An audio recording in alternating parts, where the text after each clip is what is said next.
Bonjour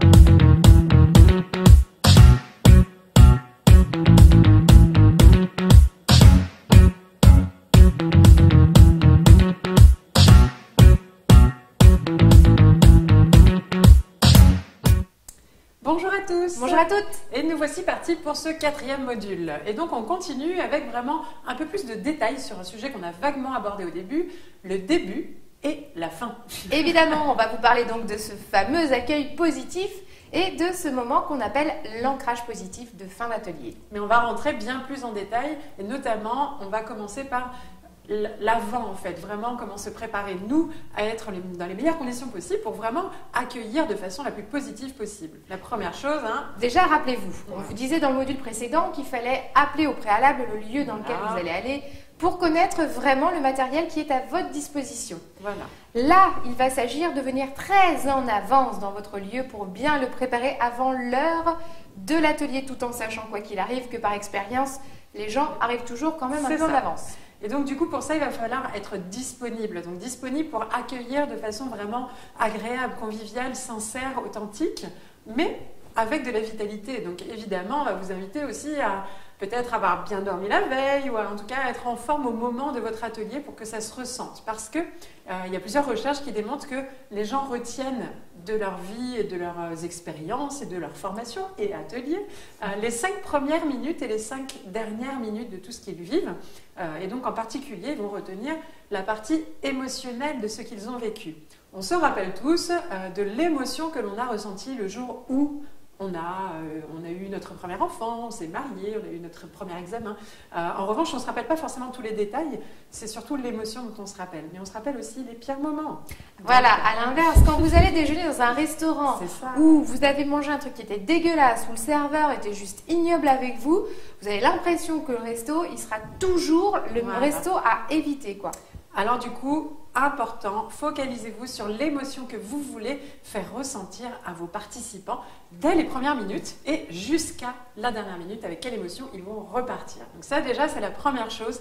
Focalisez non pas sur la qualité, tout n'est pas parfait, c'est pas grave, ça, c'est pas grave. Par contre, ce qui est hyper important, c'est l'émotion. Voilà, donc ensuite, on arrive, les gens arrivent, vous êtes disponibles, vous êtes dans votre intention de donner votre émotion et quelle qu'elle soit, parce qu'on peut être dans une émotion de vitalité ou au contraire, voilà, donner une émotion de aujourd'hui on va se détendre, voilà, tout à fait. Donc choisissez l'émotion de votre atelier que vous voulez transmettre et ensuite on y va. Donc les premiers instants, quel est notre objectif? Dans un atelier comme ça, on va dire que le premier lien, ça va être de faire en sorte que tout le monde se sente à l'aise. Donc là, il y a plein de petites astuces. Oui, on va. Là, l'idée, dites-vous bien, votre objectif, c'est de créer du lien pour déjà que vous aussi, vous optimisiez votre énergie parce que l'importance du groupe va être essentielle. Donc là, vous allez trouver des petits exercices à leur proposer, à la fois pour se présenter et pour se présenter au reste du groupe et en plus pour créer du lien les unes avec les autres. Voilà, donc du coup, là par exemple, vous en connaissez très certainement, on va vous en donner 2-3 comme ça, et puis après on vous invitera peut-être à en chercher encore d'autres, parce qu'on est en formation, et à un moment donné, on va vous demander aussi de créer, et puis de partager, de vous inspirer des créations des autres et des idées des autres. D'autant que votre réussite dépend de votre implication, c'est maintenant que ça commence. Donc prenez note, mais restez ouvert à votre créativité, ne faites pas juste que copier-coller les idées que l'on peut nous vous partager. Donc par exemple, si vous voulez créer du lien entre les personnes, déjà la première chose c'est qu'on n'est pas obligé de le faire toujours le fameux tour de table. C'est une des techniques, selon la taille du groupe, qui peut être très intéressante. Avec 6 personnes par exemple, c'est vraiment adapté, faire un petit tour comme ça et on va proposer à chacun de s'exprimer sur un sujet, sur une question ouverte, sur voilà, quelque chose d'assez léger, d'assez ludique, pour ne pas être trop impliquant les premières minutes. Mais si vous avez un groupe de 10 personnes, qu'est-ce qu'on peut faire du coup? Alors, 10-12 personnes, en espérant quoi qu'il arrive que ce soit un groupe pair, on va faire des binômes. Par exemple. Si c'est un groupe impair, tant pis, mettez-les par 3. 2-3, selon les petits groupes. Exactement. Et puis on va leur proposer, par exemple, d'évoquer un souvenir agréable à la personne avec qui il se trouve dans le petit groupe pour se présenter, qui les qualifie. Voilà, des choses donc, comme ça. En fait, l'idée, c'est vraiment de, peu importe, là, il n'y a pas d'objectif en soi de l'exercice, d'avoir un résultat pour la personne, si ce n'est de créer du lien et de les mettre à l'aise, de les faire lâcher leur petite carapace, vous savez, qu'on a quand on arrive dans un groupe inconnu. Et bien voilà, c'est Et puis créer le lien avec une première personne, puis peut-être deux, avant de commencer à l'ensemble du groupe. Et puis après, on tournera de toute façon. Mais au début, on commence à trouver sa place et à se sentir soi, s'autoriser à être soi-même. Donc du coup, des questions simples qui ne vont pas tout de suite mettre le doigt sur le truc fragile. Voilà. Donc il faut essayer toujours d'avoir des questions un peu larges. C'est quoi le bonheur pour vous? Rappelez-vous un bon souvenir, comme disait Anne-Laure. C'est quelque chose d'assez vague. En tout cas, il ne faut pas rentrer tout de suite dans des questions sachant que voilà, c'est pas un atelier, c'est pas un groupe de parole. Voilà. Là, c'est vraiment un atelier du bonheur. Alors ensuite, du coup, il y a d'autres façons de faire ces accueils positifs, on va dire, et de créer ce lien et d'ouvrir vraiment ce climat de confiance avec, par exemple, des idées comme des portraits chinois. Si le bonheur était une couleur, quelle serait cette couleur? Si c'était un animal, quel serait cet animal? On peut le faire à l'oral, on peut le faire... Si un objet du bonheur, vous sauriez quoi? Oui, voilà. On peut le faire à l'écrit sous forme d'un petit chevalet, vous savez, qu'on pose devant soi et on met d'un côté la couleur, de l'autre côté l'objet, par exemple, du bonheur. Tu parles d'objets, ça me fait penser aux objets, par exemple, dans tes ateliers de relooking. Oui. Donc, dans le sac à main. Alors, par exemple, vous avez un groupe de 6 femmes devant vous. Donc, 6 femmes, on ne peut pas se tromper en disant « Mesdames, prenez votre sac à main. » A priori, elles en ont tout un. Et c'est ça. En général, voilà. Et là, vous avez 1 minute, mais je dis bien 1 minute, pas une de plus, pour trouver l'objet qui vous ressemble. En 1 minute, trouver un seul objet dans un sac à main de femme. C'est challengeant, hein. Mais alors par contre, du coup, ça met...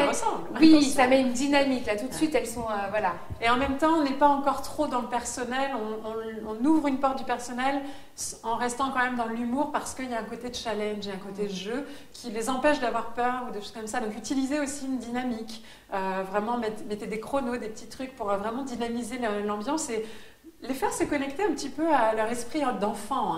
Ça marche bien dans les ateliers du bonheur. Déjà, quand on vient à un atelier du bonheur, quelque part, déjà d'entrée de jeu, on est connecté à une partie de notre enfant intérieur, de notre énergie. Quand j'étais gamin, je vais à un atelier du bonheur. Qu'est-ce qu'on va faire? J'ai bien hâte de savoir. Donc, ils sont quand même dispo en général à ce qu'on mette des petits cadres un peu ludiques de rapidité, de fun. Les objets, on pourrait aussi les faire aller dans la pièce, se lever et aller chercher un objet dans la salle qui représenterait le plus le bonheur pour eux, pour les faire s'approprier l'espace aussi. Voilà, bon, alors du coup, là, je crois c'est qu'on déjà a dit pas mal une bonne base d'idées pour l'accueil. On va vous inviter du coup à l'exercice du jour à la fin à réfléchir à d'autres idées à nous en proposer. Donc gardez ça en tête. On va passer à l'ancrage positif maintenant. Alors, l'ancrage, qu'est-ce que c'est qu'un ancrage? Donc, on a vu, je parlais tout à l'heure justement du fameux restaurant. Là, le restaurant où vous êtes allé la dernière fois, il ne faut juste pas y retourner.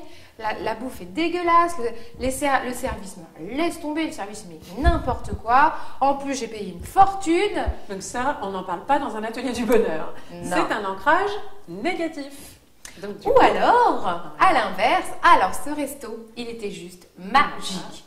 Le service, mais c'était adorable, c'était super bon, mais vraiment, j'ai passé un moment magnifique. Et là, du coup, on est sur un ancrage positif. Donc du coup, on peut choisir de poser son attention, son focus, comme on dit nous, sur le positif ou le négatif. Et donc du coup, dans un même restaurant, 2 personnes peuvent passer la même soirée au même endroit et ressortir avec soit une émotion positive, soit une émotion négative selon leur focus. Vous pouvez influencer le focus de vos participants en leur posant plein de questions sur le positif de ce qu'ils vivent au moment où ils le vivent et après l'avoir vécu. Donc dans un ancrage positif, pour orienter vers le positif, posez des questions non pas « alors ça s'est bien passé ?» mais plutôt « quels sont les 3 points positifs que vous retenez le plus de cet atelier ? Quelles sont les 3 plus belles émotions que vous avez ressenties aujourd'hui ? Quelles sont les 3 clés avec lesquelles vous repartez ?» Et du coup, vous les amenez à avoir un focus positif qui va leur servir d'ancrage de ces 3 heures, mais un ancrage forcément sur le meilleur de tout ce qui s'est passé, même si, peut-être, à un moment donné, ils n'ont pas adhéré à un exercice, ils ont décroché, ou ils ont été fatigués, ou touchés, ou... Voilà, là, focus sur le positif. Donc, qu'est-ce qu'on peut faire? Sous quelle forme on peut faire, par exemple? Alors, on en donne 2-3, pareil, mais pas trop. Parce que exactement. Imaginez aussi. Un de nous, en tout cas celui qu'on a l'habitude de faire, c'est de mettre au milieu de la pièce un pot dans lequel il y a des petits galets, différentes tailles, différentes couleurs, différents aspects, différentes matières. Et on invite chacun des participants à choisir ce petit galet. Pendant ce temps-là, tout le monde a son petit galet dans la main. Et on invite une première personne à démarrer. Et on lui dit, alors, tiens, si tu veux commencer par « Je suis contente car », et là, tu dis ce qui vient. Et là, du coup, on démarre et là, on oriente le focus sur le positif. Je suis contente car, Voilà. ou alors je suis fière de moi car, ce que je retiens de mieux dans cet après-midi, c'est... Enfin, vous voyez, voilà. Et tout en gardant cette petite pierre dans la main. Et donc, on ancre cet atelier dans l'objet qu'on propose en plus. Et là, ils repartent avec, ils ont l'impression d'avoir un vrai cadeau. C'est un objet qu'on appelle transitionnel qui leur permet de garder avec eux tout le meilleur de ce qu'ils ont vécu dans l'atelier. Et donc ça, c'est très important, la sensation, l'émotion qu'ils vont ressentir, d'avoir un cadeau à la fin. Rappelez-vous, ils se rappelleront de la dernière émotion qu'ils ont ressentie aussi. L'ancrage positif plus le cadeau. Waouh, l'atelier, il était génial. Même si, encore une fois, il a pu y avoir des moments moins bien que d'autres. Pour eux, ils vont repartir avec cette énergie-là. Vous mettez vraiment là votre intention pour que ça se passe le mieux possible à la fin. Surprenez-les avec une petite blague à la fin, une petite citation positive pour clore votre atelier. Un cadeau à remettre surprenant. Voilà, il peut y avoir plein d'idées. À vous d'être créatifs, là encore. Surprenez-nous, surprenez-vous, surprenez-les. Et donc, on a hâte d'avoir vos petites idées, hein, du coup. Et en attendant, du coup, on voilà. va vous donner rendez-vous sur la prochaine vidéo. Voilà, donc à bientôt. À bientôt.